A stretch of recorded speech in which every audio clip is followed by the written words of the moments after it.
Hello everyone, welcome to my YouTube channel smart preparation with me. कैसे हैं आप सब? I hope you are all well. तो आज जो हम सीटेट का कंटेंट शुरू करेंगे, जो सीटेट के एग्ज़ाम में साइकोलॉजी एंड पेडागोजी पूछी जाती है और वो 30 नंबर की आती है, उसको डिस्कस करेंगे। उसके बाद जो हमारे बाकी के टॉपिक है वो भी हम कंटिन्यू रखेंगे, क्योंकि पहले जो है अभी अगस्त में हमारा सीटेट होगा, उसके बाद क्या बाकी के एग्ज़ाम होंगे। तो इसलिए जो हम पहले जो टॉपिक है वो सीटेट की कवर कर लेंगे। तो आज का जो हमारा पहला टॉपिक है वो है हिस्ट्री ऑफ साइकोलॉजी।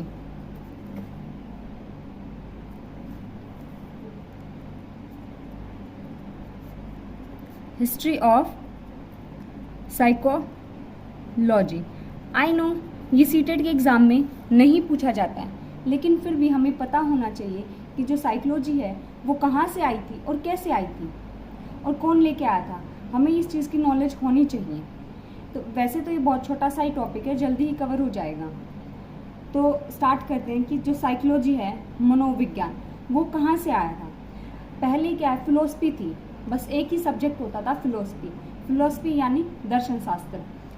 उसी से ही निकलकर उसी के अंदर ही हम पहले साइकोलॉजी को हम फिलोसफी के अंदर पढ़ते थे, मैथ्स को भी हम फिलोसफी के अंदर पढ़ते थे और साइंस को भी हम फिलोसफी के अंदर पढ़ते थे। लेकिन धीरे धीरे क्या है, फिलोसफी से साइकोलॉजी अलग सब्जेक्ट बन गया, मैथ्स अलग सब्जेक्ट बन गया, साइंस अलग सब्जेक्ट बन गया। इस तरीके से क्या है, आज के टाइम की जो साइकोलॉजी है वो अपने आप में एक स्वतंत्र विषय है। तो जो साइकोलॉजी है दो शब्दों से मिलकर बना है, साइकी प्लस लोगस। साइकी का मतलब होता है आत्मा और लोगस का मतलब होता है अध्ययन। अर्थात साइकोलॉजी का अर्थ हुआ आत्मा का अध्ययन, स्टडी ऑफ सोल। 1590 में रुडोल्फ गोइकी नामक एक दार्शनिक थे, जिन्होंने अपनी पुस्तक साइकोलॉजिया में मनोविज्ञान शब्द का जिक्र किया था। तो सबसे पहले जो मनोविज्ञान है ना, उसके बारे में किसने बताया है? रुडोल्फ गोइकी ने।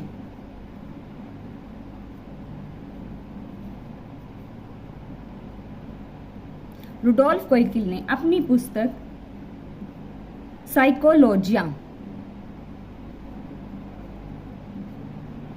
इनके द्वारा लिखी गई एक बुक थी जो कि 1590 में लिखी गई थी, और इन्होंने क्या है बताया था।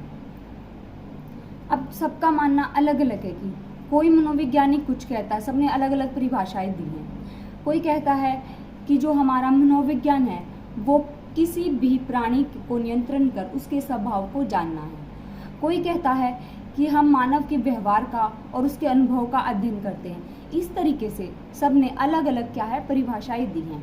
अब हम बात करते हैं कि जो साइकोलॉजी है वो कौन सी शताब्दी से आई थी और कौन कौन सी शताब्दी में उसका क्या मतलब था। सेंचुरी के अकॉर्डिंग क्या है, हम उसके बारे में हम पढ़ेंगे।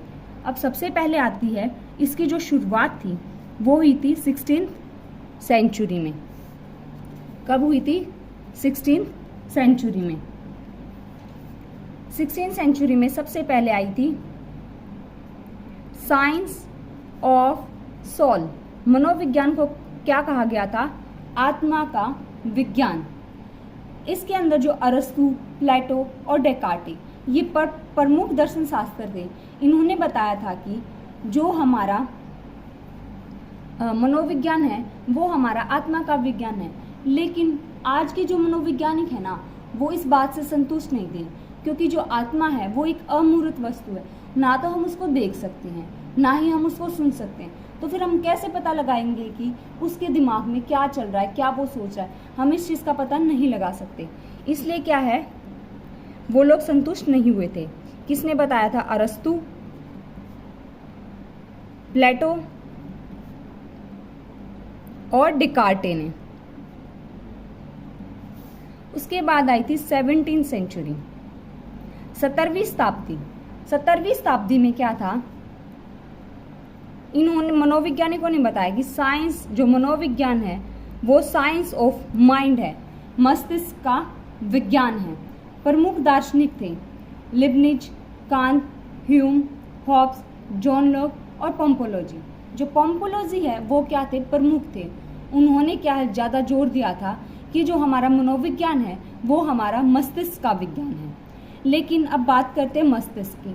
जो दिमाग होता है वो भी हमारा अमूर्त ही है, क्योंकि इसको भी हम देख नहीं सकते, ना ही सुन सकते, ना ही फील कर सकते हैं, तो हम इसका भी पता नहीं लगा सकते। तो जो आज के मनोवैज्ञानिक हैं उन्होंने क्या है, इसको नकार दिया कि नहीं, मनोविज्ञान को हम as a science of mind accept नहीं करेंगे। तो कौन कौन से थे जो प्रमुख दार्शनिक थे? Leibniz, Kant, Hume, John Locke, पोम्पोलॉजी। जो ये थे ना, ये प्रमुख थे। फिर आती है हमारी 18th सेंचुरी। 18th सेंचुरी के अंदर जो मनोविज्ञान था उसको कहा गया था science of behaviour.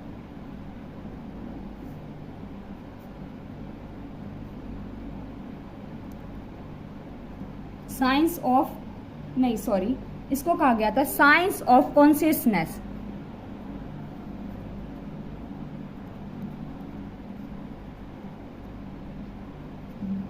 Wines, William James, William wound.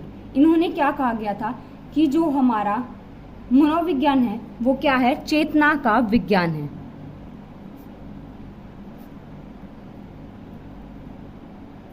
चेतना का विज्ञान है। और इसके जो प्रमुख दार्शनिक थे वो थे वाइन्स, विलियम जेम्स और विलियम वुंड।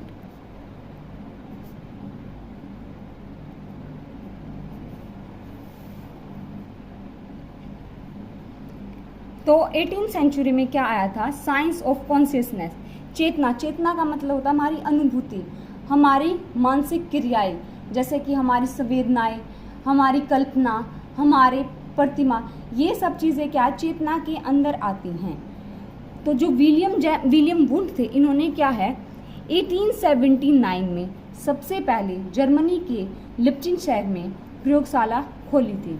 और उसी टाइम पे क्या है, विलियम जेम्स ने भी कैम्ब्रिज यूनिवर्सिटी में स्ट्रक्चर ऑफ माइंड को रीड किया था कि हम क्या है, हम देखेंगे कि बच्चों के दिमाग में क्या चल रहा है, उसके बारे में क्या है, ये साथ में स्टडी कर रहे थे।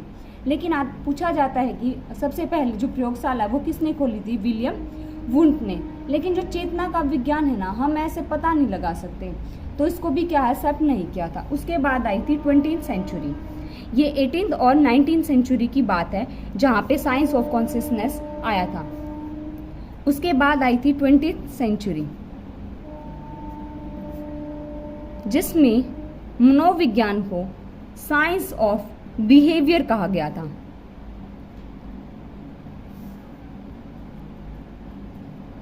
व्यवहार का अध्ययन कहा गया था, जो आज के टाइम भी चल रहा है कि हम मनुष्य का व्यवहार देख के पता लगा सकते हैं कि सामने वाला क्या फील कर रहा है, क्या सोच रहा है, इसको हम देख सकते हैं। और इसके जो प्रमुख थे वो थे जेबी वॉटसन।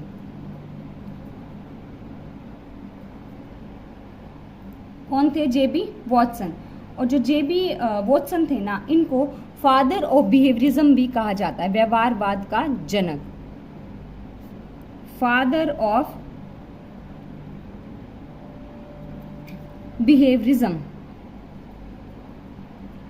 व्यवहारवाद का जनक कहा जाता है, क्योंकि इन्होंने क्या है 1913 में व्यवहारवाद को विकसित करने के लिए क्या है प्रयास किए थे। और अब भी हम क्या है व्यवहार, आज भी अगर हमसे कोई पूछता है कि मनोविज्ञान क्या है, तो हम कहते हैं कि जो मनोविज्ञान है वो व्यवहार का अध्ययन है। इस तरीके से क्या है हमारी साइकोलॉजी की शुरुआत हुई थी कि 16th सेंचुरी में आई थी साइंस ऑफ सोल, 17वीं शताब्दी में आई थी साइंस ऑफ माइंड, 18th और 19th सेंचुरी में आया था चेतना का विज्ञान, और 20th सेंचुरी में आया था साइंस ऑफ बिहेवियर। इस तरीके से हम जो साइकोलॉजी है उसके अंदर